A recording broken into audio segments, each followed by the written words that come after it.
Sebagai kondisi yang mempengaruhi berbagai aspek psikologis penderitanya, skizofrenia patut dipahami dan diwaspadai.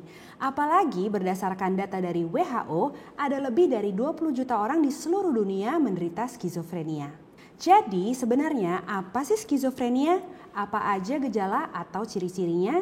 Dan kenapa sih bisa terjadi? Di video ini akan saya bahas semuanya. So, simak terus sampai selesai ya.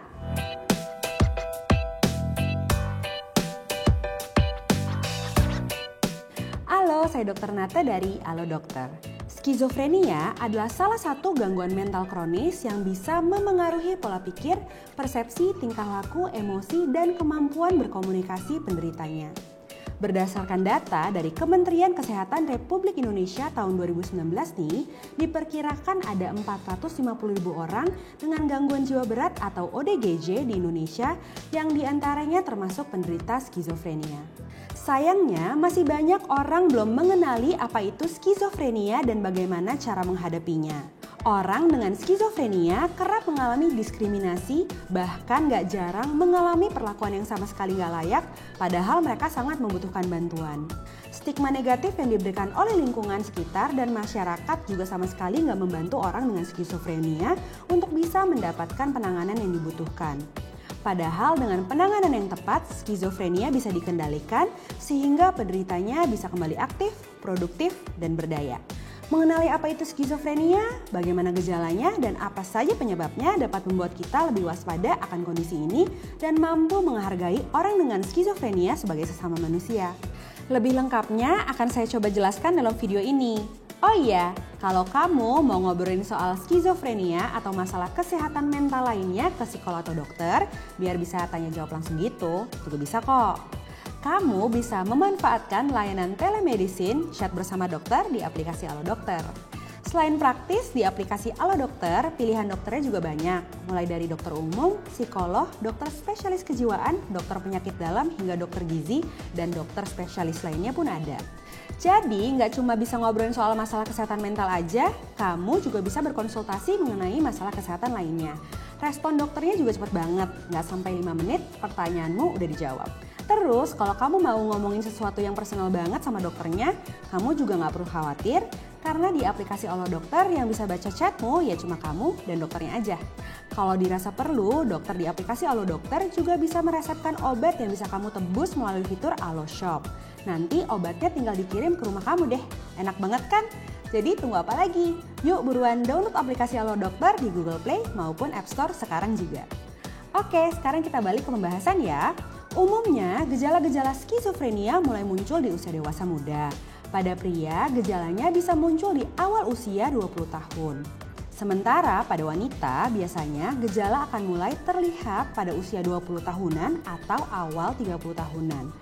Meski nggak menutup kemungkinan juga keluhan ini bisa muncul di usia yang lebih muda atau lebih tua. Nah, berdasarkan tipenya, gejala skizofrenia dibagi menjadi 2 jenis, yaitu gejala negatif dan gejala positif. Gejala negatif mengacu pada hilangnya minat, motivasi, dan ekspresi wajah. Gejala ini bisa berlangsung beberapa tahun sebelum penderita mengalami gejala awal.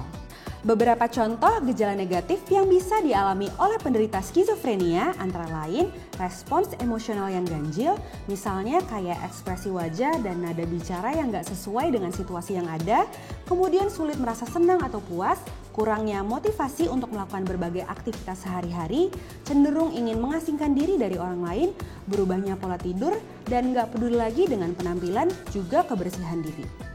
Nah, selain gejala negatif, ada juga gejala skizofrenia positif yang ditandai dengan perubahan persepsi, pola pikir, tingkah laku, emosi, dan kemampuan berkomunikasi penderitanya.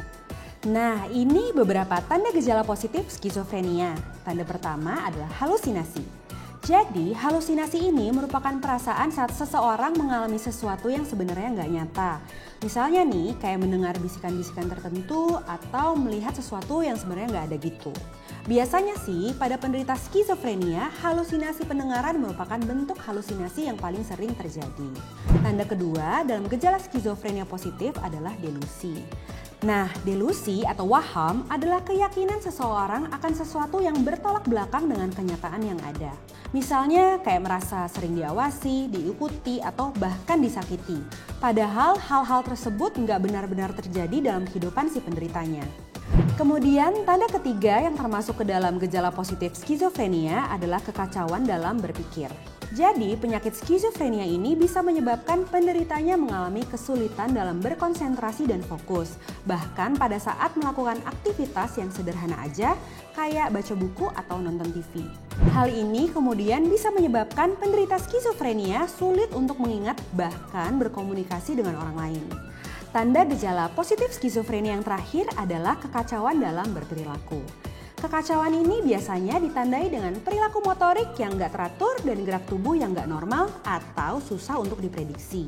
Misalnya nih, penderita skizofrenia bisa aja tiba-tiba berteriak atau marah-marah tanpa alasan yang jelas. Nah, itulah beberapa gejala skizofrenia yang perlu kamu ketahui. Sekarang kamu mungkin bertanya-tanya, kenapa sih seseorang bisa sampai menderita skizofrenia?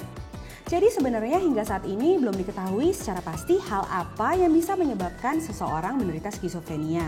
Meski begitu, ada beberapa faktor yang diduga bisa meningkatkan risiko seseorang menderita skizofrenia. Nah, tapi sebelum kita lanjut pembahasannya, saya mau ingetin dulu nih untuk subscribe ke channel YouTube Halo Dokter. Terus jangan lupa juga nyalain lonceng notifikasinya ya, biar setiap ada video informasi kesehatan terbaru dari Halo Dokter, kamu bisa langsung dapat update-nya. Oke, jadi faktor pertama yang diduga bisa menyebabkan skizofrenia adalah faktor genetik atau keturunan. Jadi, seseorang yang memiliki keluarga penderita skizofrenia diduga memiliki risiko 10% lebih besar untuk menderita kondisi yang sama.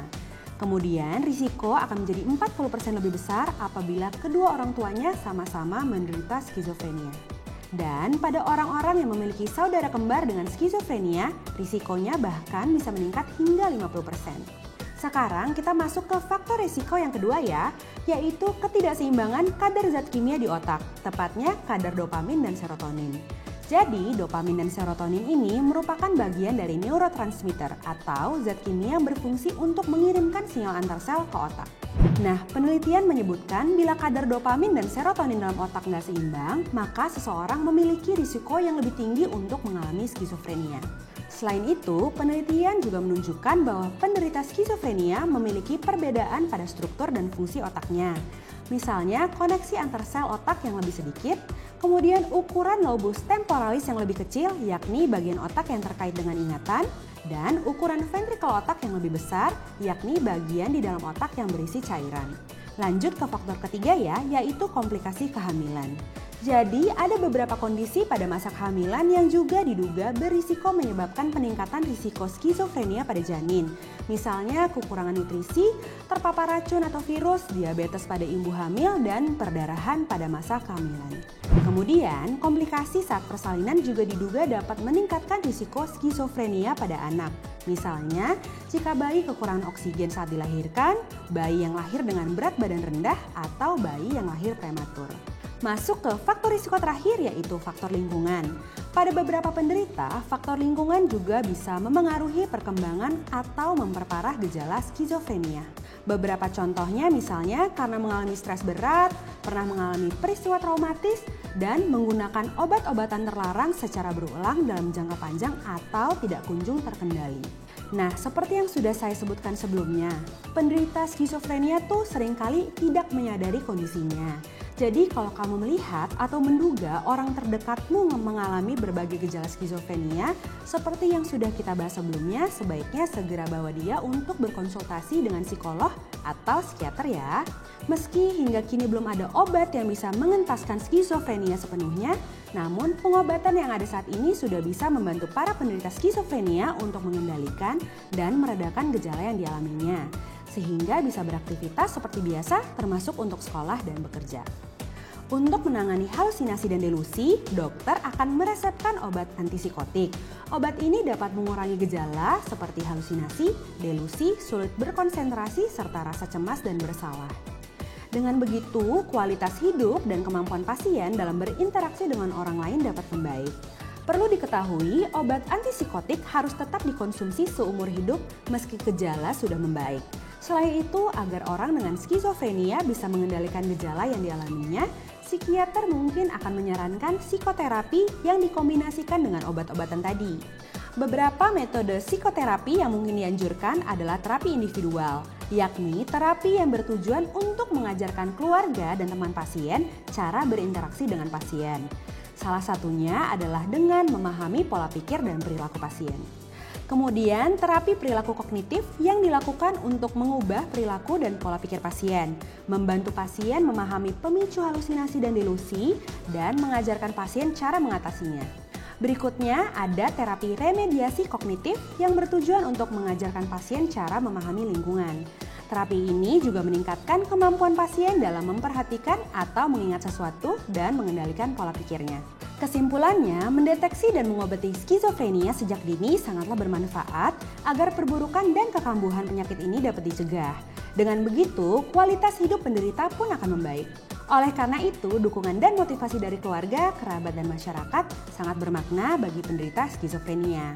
Oke, kayaknya segitu dulu informasi yang bisa saya sampaikan kali ini. Semoga bermanfaat dan bisa bikin kamu tambah paham tentang gejala dan penyebab skizofrenia ya. Kalau kamu punya topik kesehatan lain yang mau dibahas di YouTube Alo Dokter, kamu bisa langsung tulis aja topiknya di kolom komentar. Terima kasih sudah menonton videonya sampai selesai. Jangan lupa subscribe, like, komen, dan share ya. Hidup sehat bersama Alo Dokter.